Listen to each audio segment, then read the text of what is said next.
Hey everyone, welcome back to Be Like Christ. We're talking about Matthew chapter 19 today in 5 minutes. You can get the handouts that we've used in all of these videos down in the link in the description on our website. If you want to support the production of free resources like this, there's a link to our Patreon account down there as well. So Matthew chapter 19, when did the events of Matthew chapter 19 take place?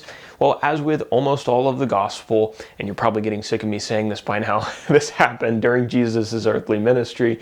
This would have been AD 26 through AD 31, somewhere in that time frame. We've got 4 main characters in this chapter. The first one is Jesus. The second one is the rich young ruler. This was a man who came to Jesus and asked him what he needed to do to have eternal life. Then we've got the Pharisees. They're still hanging around. These are Jesus' enemies. They were Jewish religious leaders. And then finally we've got, some children who were brought to Jesus for a blessing. Where did the events of chapter 19 take place? Well, the chapter begins with Jesus, quote, entering the region of Judea beyond the Jordan. According to Matthew 19 and Mark 10, you can get some of those details. This likely refers to the land that was just to the east of Judea, just to the east of the Jordan River. It was known as Perea, and you can see it there in the square on your map.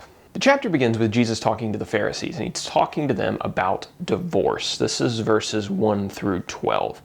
Jesus was healing large crowds of people beyond the Jordan River, and the Pharisees came up and they tested him by asking him a question about when it was permissible to divorce one's wife. Jesus told them that men were not supposed to divorce their wives.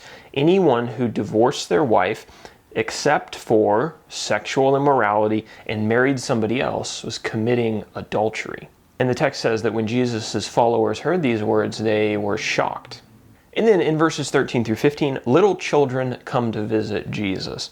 So a bunch of children were brought to Jesus so that he could, quote, lay his hands on them and pray. Now the disciples, they turned the children away. Jesus is an important guy. Jesus doesn't have time to mess with kids. But Jesus rebuked them. He said, yes, I absolutely do have time to spend with children. He said that that the kingdom of heaven belonged to those who were like little children.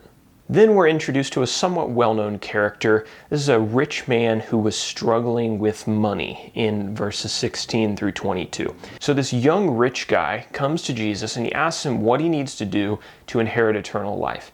And Jesus says, well, you should keep all of the commandments in the Old Testament.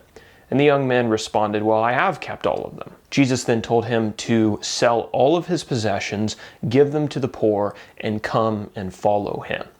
But unfortunately, the rich young man, he loved his wealth and he couldn't do it, or he wouldn't do it.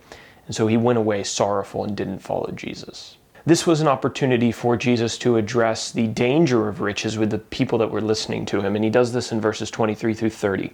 Jesus said that it's easier for a camel to go through the eye of a needle than for a rich man to enter into the kingdom of heaven. Now, Peter spoke up and he said, well, what reward will we, the apostles, get for leaving everything and following you? And Jesus told them that they would sit on 12 thrones judging the 12 tribes of Israel. And he promised 100-fold and eternal life to anyone who made sacrifices in his service. How does this chapter help us to understand the overall message of the Bible? Well, one really interesting thing is that having wealth is almost universally considered a blessing. We consider those who are born into money the lucky ones. But we learn from many stories in the Bible, and Jesus informs us here, that riches can actually be a disadvantage. It's easier for a poorer person to enter the kingdom of heaven, and that's really the ultimate goal. And we'll take another application from the rich young man who was struggling with his money. What is keeping your heart from being totally devoted to Jesus? Jesus, you can see here, he doesn't want part of your devotion. He doesn't want part of your heart. Otherwise, the rich young man would have been fine. He kept all of the commandments. Jesus wants all of your heart. Would you be willing to give up the thing that you love the most to follow Jesus?